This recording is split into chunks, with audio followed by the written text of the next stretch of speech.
आप सभी लोगों का मेरे YouTube चैनल पर बहुत बहुत स्वागत है। ज़ेन फिलॉसफी का विकास जापान के अंदर हुआ था। इस दर्शन के अंतर्गत आत्म जागरूकता को प्राप्त किया जाता है,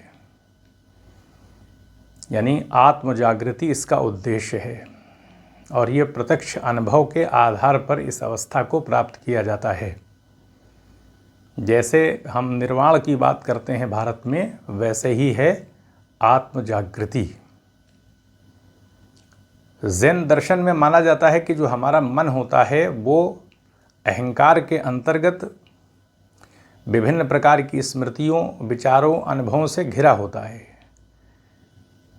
जिसके कारण जो हमारा जो प्रत्यक्ष अनुभव होता है, वर्तमान का जीवन होता है, या हम जिसको कहते हैं कि माइंडफुलनेस, जो सजगता होती है, उसमें कमी आ जाती है। हम वर्तमान को सजग होकर के, अलर्ट होकर के जी नहीं पाते हैं, जिसके कारण हम अपने वास्तविक स्वरूप से भी परिचित नहीं हो पाते हैं। क्योंकि हमारा वास्तविक स्वरूप क्या है? पर निर्भरता का सिद्धांत आपको दिखाई पड़ेगा बौद्ध दर्शन के अंदर। प्रतीत समुत्पाद की विचारधारा, कोई भी चीज़ स्वतंत्र होकर के हमेशा नहीं रह सकती। पर निर्भरता का अर्थ यह है कि कोई भी चीज़ पैदा होगी तो वो दूसरे से पैदा होगी, और जो चीज़ उसको पैदा करेगी वो भी किसी से पैदा है। तो इस तरह से सारी चीज़ें कहीं ना कहीं रिलेटिव हो जाती हैं, सापेक्ष हो जाती हैं। किसी भी चीज़ की स्वतंत्र सत्ता नहीं रहती है। तो ऐसे में जो आत्मा का विचार है वो भी सापेक्ष हो जाएगा, मानी सी बात है। तो इस आधार पर शून्यता की अवधारणा स्थिति बनी रहती है। इसी अवस्था को प्राप्त हो जाना कि मैं कोई आत्मा नहीं हूँ बल्कि शून्यता की स्थिति है, इसको वास्तविकता के साथ अनुभव में ले आना ही ज़ेन फिलॉसफी का उद्देश्य है। अब बताया जाता है कि हमारी जो अवस्था है वो मंकी माइंड की तरह रहती है। जैसे एक चंचलता बंदर के अंदर दिखाई पड़ती है, वैसे उछलता कूदता हुआ हमारा मन रहता है, किसी एक विषय पर स्थिर नहीं हो पाता। तो अब उसको कैसे स्थिर किया जाएगा? तो मानी सी बात है, इसके लिए ध्यान हमको करना पड़ेगा। तो अब स्थिर अवस्था को प्राप्त करने के लिए हमको सांस पर वर्क करना है और ध्यान पर वर्क करना है। यानी ध्यान की अवस्था में बैठ के सबसे अच्छा आसान रास्ता है कि अपनी सांस के आने जाने पर ही हम ध्यान रखें।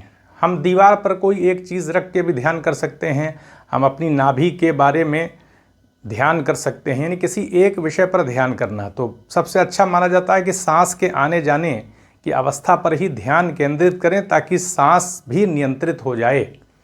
जब हमारी सांस नियंत्रित हो जाएगी तो फिर कहीं ना कहीं मन भी हमारा स्थिर होने लगेगा, और मन की स्थिरता से उसकी चंचलता, यानी विभिन्न विषयों पर जाने की उसकी प्रवृत्ति पर रोक लगेगी।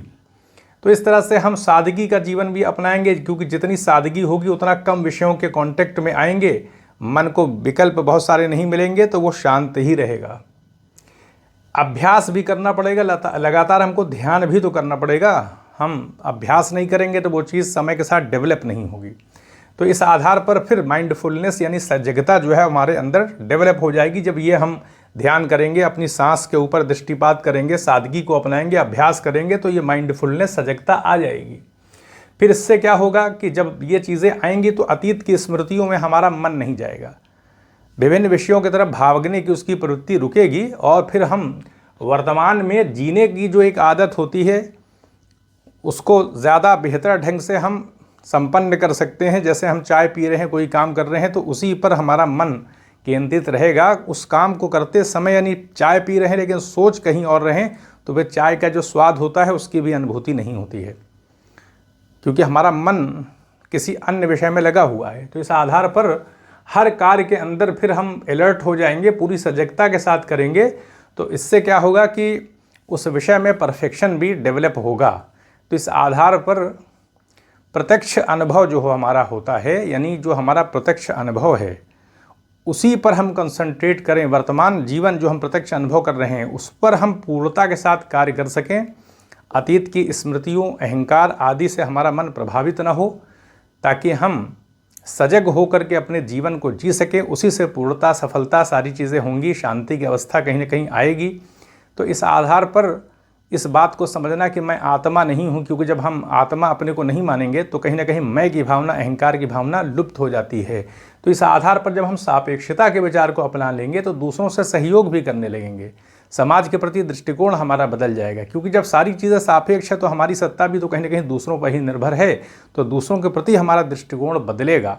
तो इससे हमारा व्यक्तिगत विकास भी होगा और समाज के अंदर भी कहीं ना कहीं उन्नति दिखाई पड़ेगी और एक शांति का वातावरण जो है वो कहीं ना कहीं निर्मित हो जाएगा और हमसे गलतियां भी नहीं होंगी, क्योंकि हम पूर्ण सजगता के साथ कार्य भी कर रहे हैं। तो यही है ज़ेन फिलॉसफी का उद्देश्य कि आत्म जागृति की अवस्था, यानी इस बात को समझना कि हमारा अपना वास्तविक स्वरूप क्या है, मैं आत्मा नहीं हूँ, इस बात की अनुभूति प्राप्त कर लेना और वर्तमान समय को पूरी सजगता के साथ जीना, यही उसका उद्देश्य है। तो यहीं पर अनुमति दें, चैनल को सब्सक्राइब भी करें, शेयर भी करें। आप सभी लोगों का बहुत बहुत धन्यवाद।